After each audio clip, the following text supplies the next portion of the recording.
Donald Trump has had what I can only describe as a weird obsession with Bill Clinton as of late. And it's not an obsession with deflecting from his own Epstein scandal by talking about Bill Clinton and his relationship with Jeffrey Epstein, but instead it's about trying to butter him up. I think Donald Trump believes that he can charm and fool people in the same way that he's been charmed and fooled by heaping praise on them and thinking it's all of a sudden going to change their mind about how they feel about Donald Trump. And that is what he attempted to do with Bill Clinton today, and it immediately backfired as Bill Clinton went on the record, humiliated Trump, and opened him up for more criticism, not just about Epstein, but the war that Donald Trump has started, an illegal war with Iran. But it all begins with what Trump had to say about Clinton just a few weeks ago before we get into the lie he was caught in today and how Clinton responded. NBC News broke the story today. I don't know if you saw it, that the Democrats are already saying if you bring President Bill Clinton and he has to testify, we're bringing President Trump. What do you say to that? I think they might say that, but they've already brought me.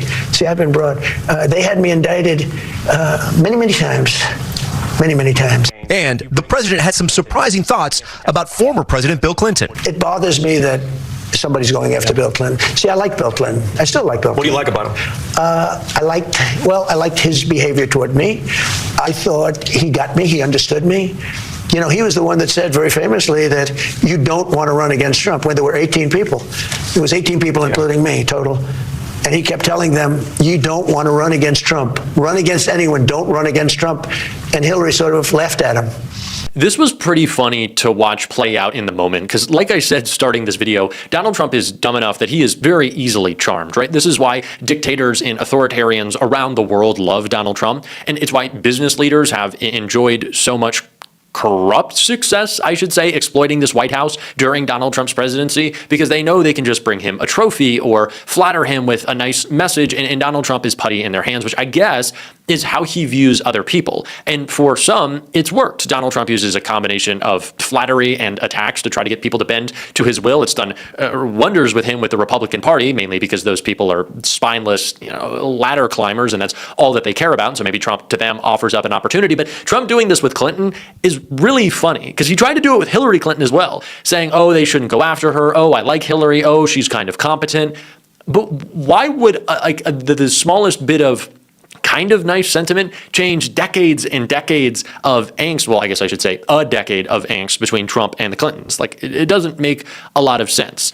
But on that, Donald Trump, I guess, is trying to further ingratiate himself with Bill, hoping he'll talk less about Epstein, or I don't know, I guess he just likes him now. And he alluded to that when asked a question about a ridiculous statement he made today about a former president. I just want to ask you about something very interesting that you said twice today. That you talked to another former president about the Iran strikes. Was it George W. Bush? No. Was it Bill Clinton? I don't want to say. I don't want to say. Because Barack Obama. a member of a party, Right. and they have Trump derangement syndrome, but it's somebody that happens to like me, and I like that person who's a smart person. So clearly Donald Trump is talking about Bill Clinton there. He's trying to say, well, Bill, maybe I'll do the voice. Quite frankly, somebody in the other side of the aisle, they really like me and they just can't say it because they go to another school. Their love of my war, it goes to another school. So don't even ask me who it is. Oh, you're asking Bill Clinton? Well, I can't say that. Because he's asked about Bush. He's like, meh. And then he's asked about Clinton. He goes, well, I wouldn't tell you. So clearly Donald Trump wants us to believe that Bill Clinton was like, Donald, I just had to get you on the phone and tell you you're doing a great job. And that's what Trump is kind of positioning. Because there's not a fucking shot in hell. He, no matter how dumb Donald Trump is, thinks he can get us to believe that Barack Obama called him and said, just bang up job with this illegal war, Donald. So he's trying to suggest that Bill Clinton, out of the blue, called him and said, great job with your illegal war. That is broadly unpopular. Republicans, independents, Democrats. That's what Donald Trump had us trying to believe that. And then Bill Clinton responded. Sam Stein reports Clinton camp on Trump saying he's spoken to an ex-president who applauded his war in Iran. They haven't talked about Iran. CNN with the same reporting. Former U.S. presidents have not talked to Trump on Iran, aides say, disputing Trump's claims. 4 former presidents are living: Bill Clinton, George W. Bush, Barack Obama, and Joe Biden. A spokesman for Clinton told CNN that no recent conversations have taken place between Clinton and Trump about Iran or anything else. Aides to Bush, Obama, and Biden offered similar sentiments on Monday, saying there is no record of any communication with Trump. Bank of America today settled a lawsuit because they helped Jeffrey Epstein carry out his financial crimes and his trafficking crimes and all of his crimes. They settled the lawsuit today. I think we should follow the money. I think we should do more than just bring Epstein's accountant before Congress. We need to look at all of the banks that he worked with, call up all the executives to testify. We need more.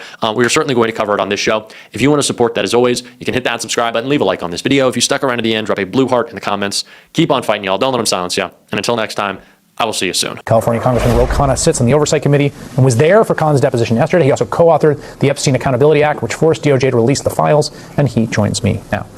Congressman, first, just because you were in the room and we weren't, do you feel like you learned anything interesting or new in the deposition of Mr. Khan yesterday? Chris, what we learned is how much money was transferred to Epstein by very powerful and rich people like Leon Black, like Les Wexner, like allegedly the Rothschilds, two other prominent people. And one of the things that's shocking to me, I was recently up at Dartmouth. I mean, I know you've been to the Ivy Leagues. I mean, they still have buildings named after Leon Black. Like, what's going on? The amount of people getting away with things and no accountability in this country has been shocking. There needs to be investigations, prosecutions, but also just accountability for these individuals. Well, let me ask on that, because I mean, I want to be careful here, right? That Leon Black, as far as I know, and correct me if I'm wrong, there aren't accusations of wrongdoing by him, or there may be that are not substantiated.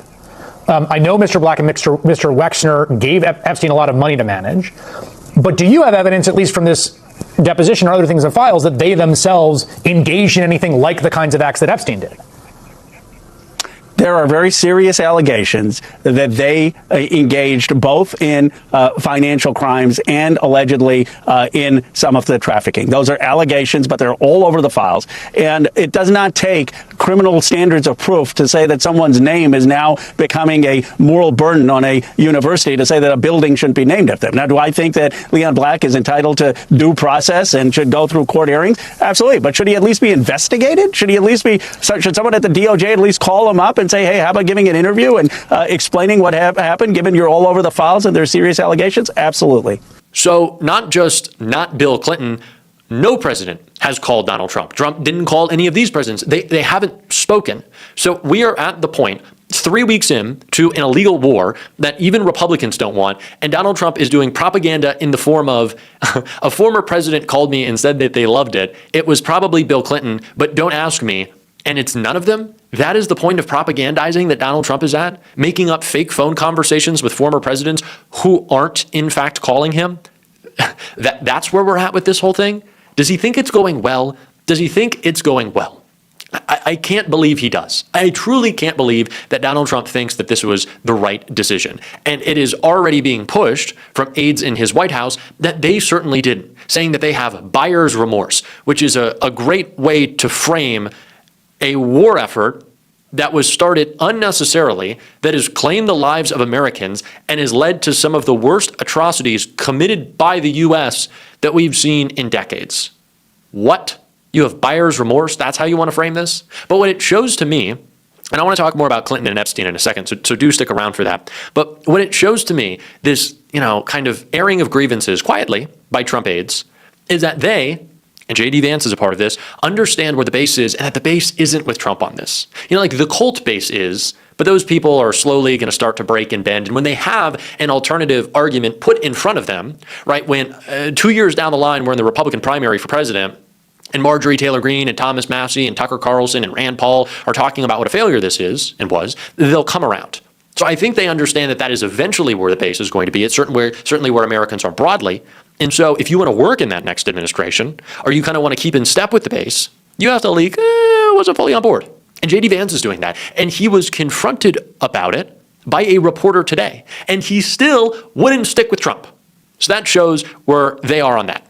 It is the same thing with Epstein. And it is why Donald Trump, I guess, wants to play buddy-buddy with Bill Clinton in public. I don't know how this helps his case for buttering up Clinton, but that has certainly been what Donald Trump has tried to do in the past. Ingratiate himself, somehow thinking that Bill Clinton would just love him? I don't know. There were the Bubba comments of the past. Maybe there was already some love. There's been some love lost. I don't know. We're not going to get into who blew. We're not going to do that. We could, but we're not going to do that. But it just kind of baffles me that this is the point of the propagandizing that Donald Trump is at already. That he is making up phone calls that didn't happen and are easily disprovable. Also, if I'm Barack Obama today, I might just do it like straight to camera. Donald Trump suggested that I might have called him to praise this war. It's an illegal war. Stop this war. I know Barack Obama during his presidency carried out conflicts unnecessary and illegal. Yes. So I know it's not like exactly the best place to be coming from, but I would just like to see more. I don't know. I'd always like to see more from former presidents, but I don't really think we can bank on that. I don't think we can bank on that much. But the Clinton thing is interesting, especially as we do get more Epstein updates that expose what we should have been doing this entire time and need to be doing more, and that's following the money, which Roe kind of broke down right here.